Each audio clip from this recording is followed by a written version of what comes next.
SLBC సొరంగ మార్గంలో చిక్కుకుపోయిన 8 మంది జాడను గుర్తించేందుకు సహాయక చర్యలు వేగవంతమయ్యాయి.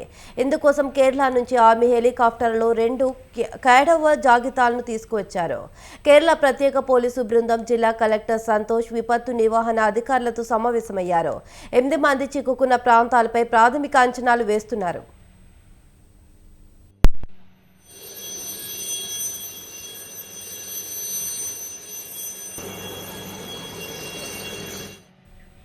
ఎస్ఎల్బీసీ సొరంగంలో సమన్యాత్మకంగా మారిన బురద మట్టిని తొలగించేందుకు అధికారులు తొలిసారి వాటర్ జెట్లను వినియోగిస్తున్నారు. సొరంగంలో చిక్కుకుపోయిన వారిని కనుక్కునేందుకు అధికారులు 13 రోజులుగా చేస్తున్న కృషి ఫలించడం లేదు. NDRF, SDRF, Singareni, rat hole mines, HYDRAA తదితర ఏజెన్సీల నిపుణులు బురద తొలగింపు పనుల్లో నిమగ్నమయ్యారు.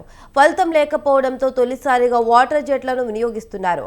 టన్నెల్ బోరింగ్ మిషన్ పైన చుట్టుపక్కల పేరుకుపోయిన బురదపై వీటితో నీటిని పంప్ చేస్తున్నారు.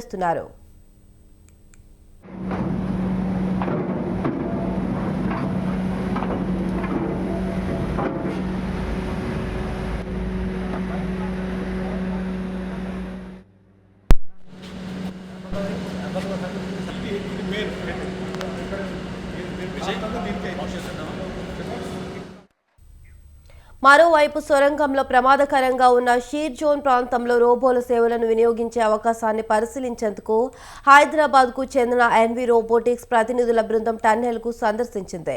సీఎం రేవంత్ రెడ్డి టన్నెల్ను సందర్శించిన సమయంలో అవసరమైతే రోబోలు వినియోగిస్తామని ప్రకటించారు. ఈ మేరకు రోబోటిక్స్ సంస్థ ప్రతినిధులు సాధ్యాసాధ్యాలను పరిశీలించారు.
ఎస్ఎల్బీసీ సొరంగ మార్గంలో చిక్కుకుపోయిన 8 మంది జాడను గుర్తించేందుకు సహాయక చర్యలు వేగవంతమయ్యాయి.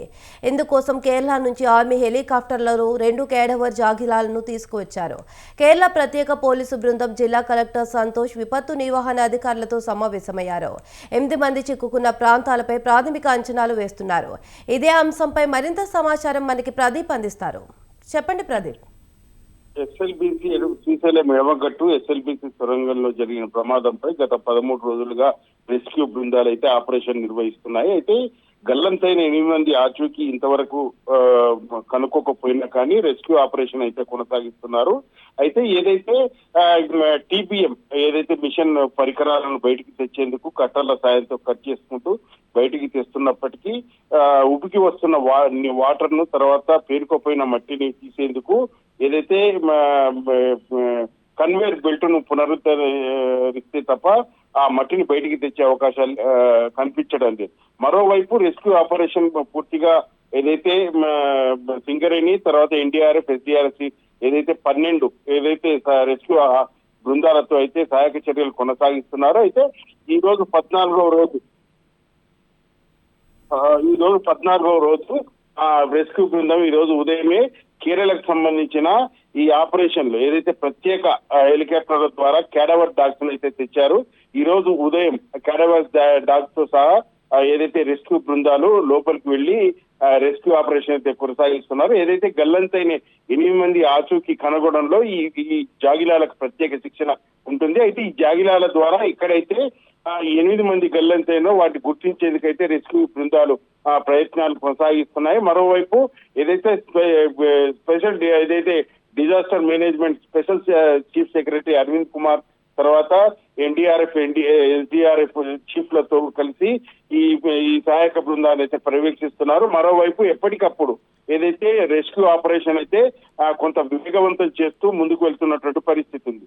మరోవైపు ఈ రోజు కన్వేయర్ బెల్ట్ ను కూడా పూర్తి స్థాయిలో పునరుద్ధరించి లోపల ఉన్న మట్టిని కూడా బయటికి తెచ్చేందుకైతే రెస్క్యూ బృందాల ప్రయత్నాలు కొనసాగిస్తున్నాయి. మరోవైపు ఏదైతే 300 మీటర్లు నుంచి బై వాక్ ద్వారా ఏదైతే ఈ మట్టిని తెచ్చేందుకు రెస్క్యూ ఆపరేషన్ కొంత ఆలస్యం అవుతుందని కూడా ఏదైతే రెస్క్యూ బృందాలు చెప్తున్న నేపథ్యంలో ఈ రోజు దీనికి సంబంధించి పూర్తి స్థాయిలో ఏదైతే 300 మీటర్ల వరకు కూడా లోకో ట్రైన్ ముందుకు తీసుకెళ్లేందుకైతే రెస్క్యూ బృందాలు ప్రయత్నిస్తున్నాయి. మరోవైపు ఉబ్బికి వస్తున్న వాటర్ కూడా కొంత అడ్డంకులు సృష్టిస్తున్నటువంటి పరిస్థితి ఉంది.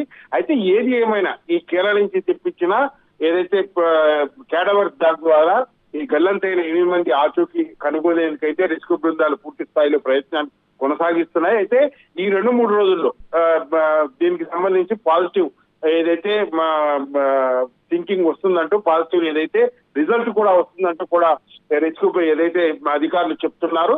మరోవైపు గల్లంతైన 8 మంది కుటుంబాలు కూడా ఇక్కడ ఉన్నాయి. వారు ఆందోళన వ్యక్తం చేస్తున్నారు. కనీసం తమ వారి ఏదైతే మృతదేహాలనైనా తమకు అప్పగించాలంటూ కూడా ఆవేదన వ్యక్తం చేస్తున్నారు. మరోవైపు అధికారులు కూడా వారికి ఇంతవరకే ప్రిపేర్ చేసి ఉన్నారు కాబట్టి ఏదైతే మరో 2-3 రోజుల్లో 8 మందిని బయటికి తెస్తామంటూ కూడా చెప్తున్నారు. మరోవైపు దీనికి సంబంధించి పూర్తిగా కొంత ఆపరేషన్ కూడా వేగవంతం చేసి ఈ 2-3 రోజులే పూర్తి స్థాయి రిజల్ట్ ఇస్తామంటూ కూడా అధికారులు చెప్తున్నారు.